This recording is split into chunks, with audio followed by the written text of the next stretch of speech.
that's enough of that shenanigans. I had to make it spooky somehow since that was the theme of this particular mountain bike race. I was going to dress up for it. I had a costume ready. I was going to be a ladybug, but my wings didn't work underneath my camelback, and I couldn't put them over the camelback, so I nixed the idea altogether. So I went as a novice mountain biker, competing in the sport category that is underprepared and hadn't practiced on the new bike very much and hadn't practiced on muddy trails. So it was a good costume, very appropriate for the day for me. Here's the start of the race, of course. And mass start, I think there was 20 people total in our category. The men and the women both went in the sport category, which was 2 laps around about an 8.5-mile track. There was an expert category, which 2 people did that, 1 male and 1 female. They each came in first in their respective categories. Maybe next year that's what I'll do, is I'll see which category has the least amount of people in it, and maybe that's what I'll compete in, because mine was pretty stacked. I had a lot of heavy hitters in this group. The top 5 I knew were just going to smash this thing and compete for the top spot, and that's fine with me. I come into an event like this just hoping to do the best that I can, preparing as much as I can with what I have in the time that I have. So my endurance on the mountain bike isn't great. I did do I did one 90-minute ride, 1 2-hour ride, but it wasn't on mountain bike trails. Most of my mountain bike riding, I think I got up to a 12-miler, and this race was going to be around 17 miles, I think, total, maybe 17 and a half, I'm not sure. So I knew it was going to be a stretch for me to feel good all the way through this, but it was worth it. I mean, it's the last race of the year, really, to do anything like this. And I did have a new bike. I got to ride it one time out here beforehand, so on Wednesday evening I came out with the group. It's a full suspension, Specialized Stumpjumper aluminum. I picked it up on Tuesday, rode it Wednesday up here. I did a little drills and skills in my yard a little bit, and that was it. Then I came out here to race on it, but hadn't prepared to race in the wet conditions. You can see it's kind of moist. We had some rain early in the morning. It's misting a little bit, but later on in the race we do get some rain, and I think I got some video of that. That really changed things that second lap around, so it's like an 8.5-mile loop, and then in the sport class, so beginners do it once, sport does it twice, experts do it 3 times. That second lap got a little bit messy. No real deep digging or anything like that, but just slippery on the surface, slippery on the leaves. Rocks were slippery. As other bikers were in front of me bringing mud up onto the rocks, they got a little slicker, and those roots were terrible. They were slick. Sticking with the spooky theme, here's my nemesis, Matt Golson. He and I have duked it out a couple of times in the past. He and I are scored 1-1 on mountain bike races against each other. He was highlighted in my Glen Vegas mountain bike race from earlier this year. So today was kind of the tiebreaker for us, just for fun. Of course, friendly competition. And here he is. It's somewhere along the lines he got in front of me. I don't know if he was ahead of me and I caught up to him, or he passed me. I don't recall how that happened, but we're on the Catalyst Loop going through the rock garden section. He's on a hardtail, and you know, I'm new to this bike, so I'm riding it like I rode my old hardtail, and I'm taking the same lines like an old hardtail, unfortunately. So here he is pulling away from me. He's actually a better mountain biker than me, more technically proficient, more history of mountain biking, and so he's taking off on me through the section when anybody else on this bike would have had no problem with this. But I was impressed. I was surprised. Turns out that he kind of ran out of steam after this section right here, after this hard effort, and he ends up letting me around him once we get down the hill across the creek. And I don't know if I have video of that. I'll show you. This little section always spooks me out, so I always take it slow. And I know I got to learn how to take that thing fast now that I'm on a full suspension bike. So here's another section that gets me a little bit. These really tight turns that drop in the middle of them. This is an example right here. I need to work on this. These really tight turns. There's some rocks at the end of it. A little tough for me. I need to get braver. I need to learn how to get around this fast because there's a lot of on this course. And here's another obstacle coming up that gets me a little skittish, and it drops down, I don't know, about 10 feet, 12 feet down these chunky rocks. Again, on a full suspension bike, I should be able to plow down that thing. I'll get there. Give me some time.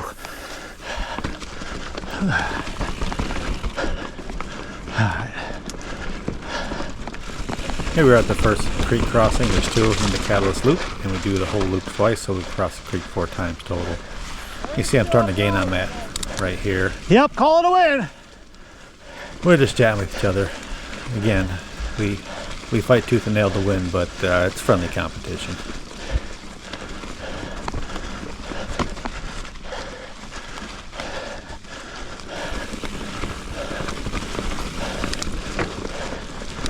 So as soon as I catch up to him, he's going to let me around. This section I feel pretty good on. I'm good at pedaling continuously, and I can get through this pretty quickly.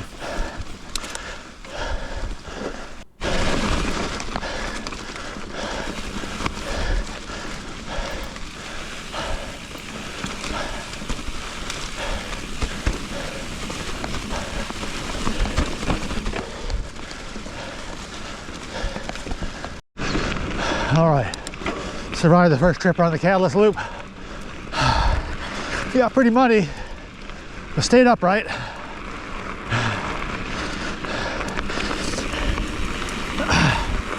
Want to get a few calories in me while I can. Well, the real rain has started. Next lap should be a lot more fun.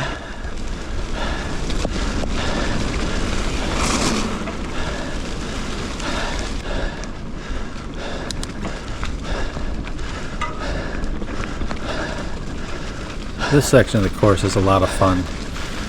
After the catalyst loop, you kind of take a gravel road and then the asphalt road over, and you go through the grass a little bit. And then you get on this, I think it's called Fire Road. It's kind of like a Jeep road.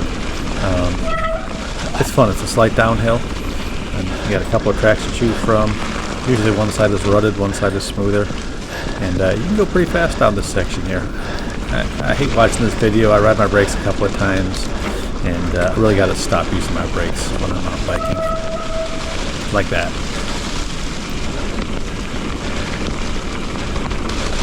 As I approach the end of this downhill fast section, I make a little bit of an oopsie. Catch it on video here. I practiced it one way, but for the race they changed it up a little bit. Usually the practice route was this way, and yeah, oops, almost went through the tape there. Just wasn't even paying attention. Didn't really see that it was there. Not that it's not bright pink out in the middle of the woods or anything like that, but anyway, alternate course. It's a little rough entering into the woods right here, but it eliminates this really sharp turn that I really had trouble riding the other day. I had to stop and turn the bike because it was so steep. It's this section coming up right over here. Oh good, that was a hard turn over here. We just bypassed. Yeah, right there. We're coming from the right and then made that right past the tree right there. So hadn't figured that turn out yet, so kind of glad they made that change. Just surprised me that running some tape suddenly.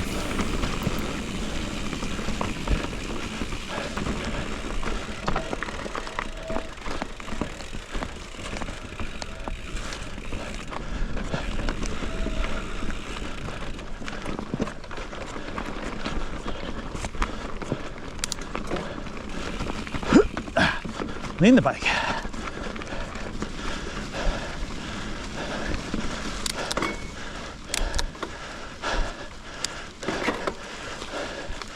Oh yeah, forgot about this little steep section. This section's pretty tough right here, and then at the worst spot there's a root right there you have to get over.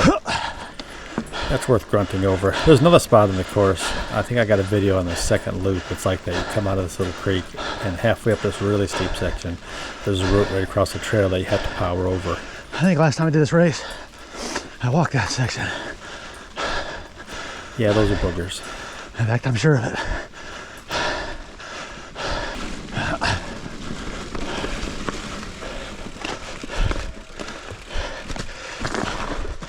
Oh, I did that wrong.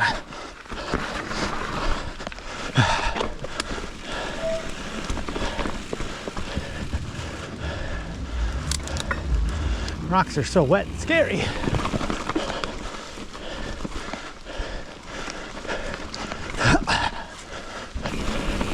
Yeah, here's another oopsie I caught on video. I wasn't expecting this. Came around the corner here, and I just missed the tape. Shit. Last time I practiced on this, I was on the black rubber mats there, and I was supposed to go in between the tapes. That didn't work out so well. So that cost me just 2 or 3 seconds. No biggie. Hey, how's it going? Yeah, a little bit. So I'm a short way into the second loop, past the start-finish line already, climbing up from the lake on this little asphalt section. It's kind of uphill most of the way. This is where my planned drink stop was. I had to swish out some of the mud off the spout there. That's what that was, because it's just covered. Someone caught up to me during that last section, and he's about to make a pass right here. I think that's Sean right there, local rider. He's a good biker. He's beat me pretty handily on the Dirty South Roubaix as well as the Dust Bowl 100, so I know he's got good fitness. Wasn't surprising to see him along this stretch. And I ride along with him for quite a while, all the way through the volunteer section, all the way over to the Catalyst Loop.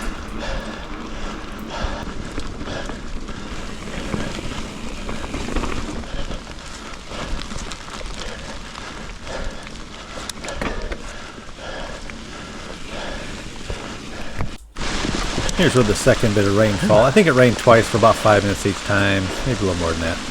So this is the second bit. It was a little bit harder the second time. We're getting close to the Catalyst Loop here for the second time, so I knew it was going to be a little rougher going through the second time. So I just backed off a little bit, didn't take any big risks through any of this stuff at this point. I just wanted to survive, ride the section as fast as I could, and stay upright.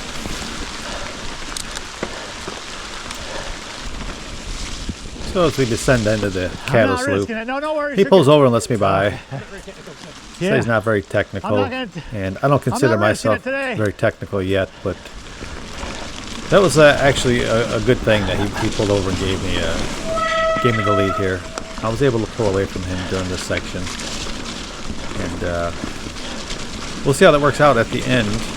But yeah, I pretty quickly pulled away from him. I looked back periodically, couldn't see him, so he was right. I should have been in front of him along this section, and I appreciate him pulling over and forcing me around. Yeah, it was along this section I noticed my drivetrain was making a lot of noise. You can hear it right there, that wonderful crunchy grinding sound. I did have a rock stuck in my cleat, in the shoe, one of the studs on the bottom of the shoe. So I'm not sure if that was making a noise, but definitely the drivetrain was making a lot of noise from all the mud. This is another part that I was talking about that has a real steep climb and a route right across the middle right there. And while you're putting down a lot of power, you got to kind of hop up over that thing to make it over it. It's really hard. It's not a very long climb, but it's really steep. And I was afraid I wasn't going to make it that time because of the muddy and wet conditions. But I got over it.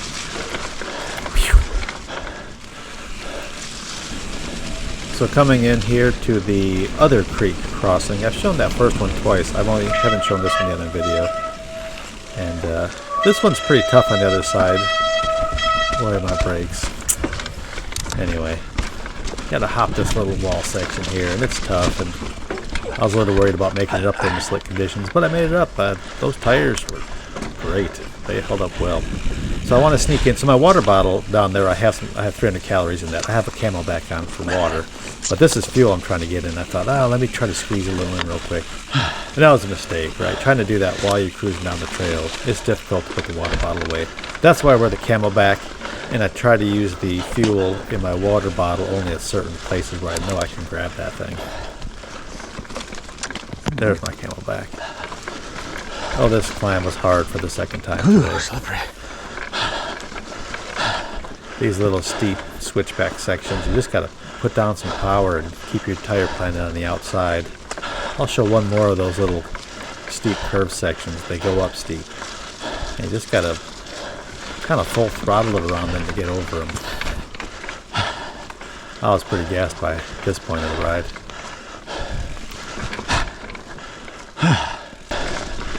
So popped off from Catalyst Loop up onto the gravel road and try to get a few more calories in me. Good. There's Matthew up here. That was a mess. Had a little chat with him on the road. He said he's pretty gassed at this point in the race, and I made sure he didn't need a gel or something. I knew I had at least one extra one in my pocket I could have shared. But he said he had some fuel with him. You barely even got any dirt on you. Yeah, just said he was kind of gassed and struggling a little bit, but we see him at the end again. Whew. Hard part's done. You got some fuel with you? You got some gel with you? I got one on me, but I'm not going to take it yet. Okay.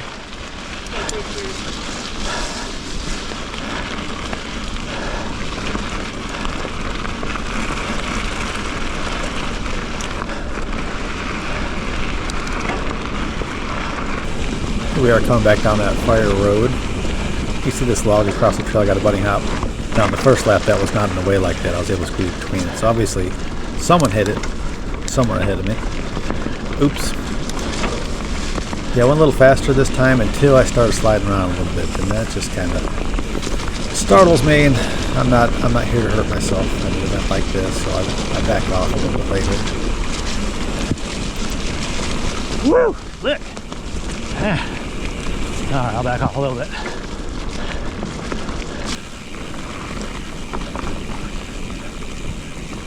So here I am descending back down towards the lake.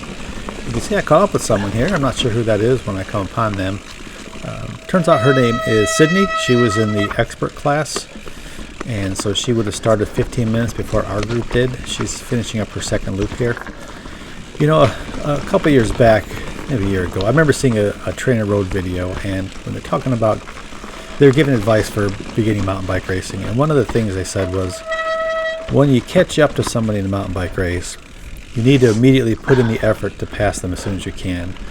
Otherwise, you'll settle in behind them, right, and not ride at your pace, because you caught up with them and it means you were faster than them. So you should go ahead and hurry and pass them, because you'll get quite comfortable sitting behind them. And I made the mistake of doing that. I forgot about that. It's pretty gassed at this point.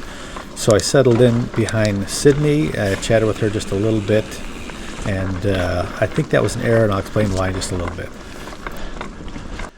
Oh, okay. I could see. Hi, Sydney. I'm Hank.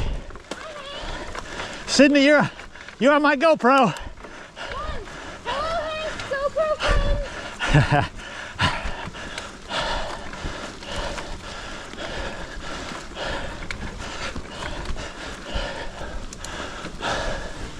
Okay, I think I'm ready to pass. If you got a second. Thank you.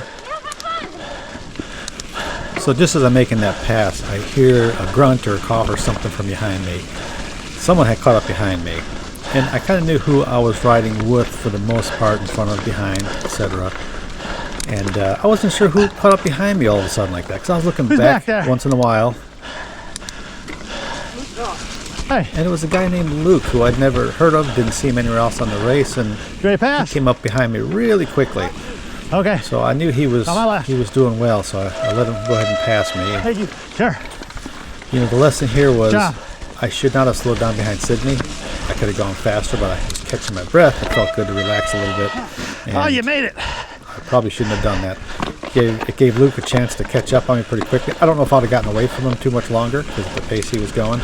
But anyway, I went ahead and did the best I could to stick with him as long as I could. He was doing really well. He was strong this late in the race, and the fact that he caught up with me so fast made me think that he's feeling pretty good at this point. So I did everything I could to hang with him all the way through the end. I don't know what we are, a half mile from the end at this point, something like that.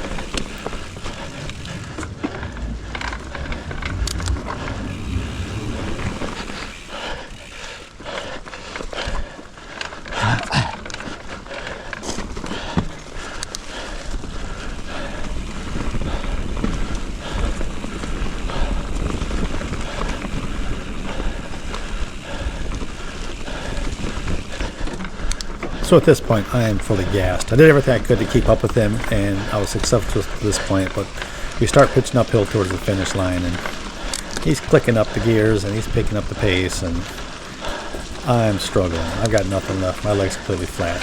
So he starts pulling away from me, and I'm kind of done here.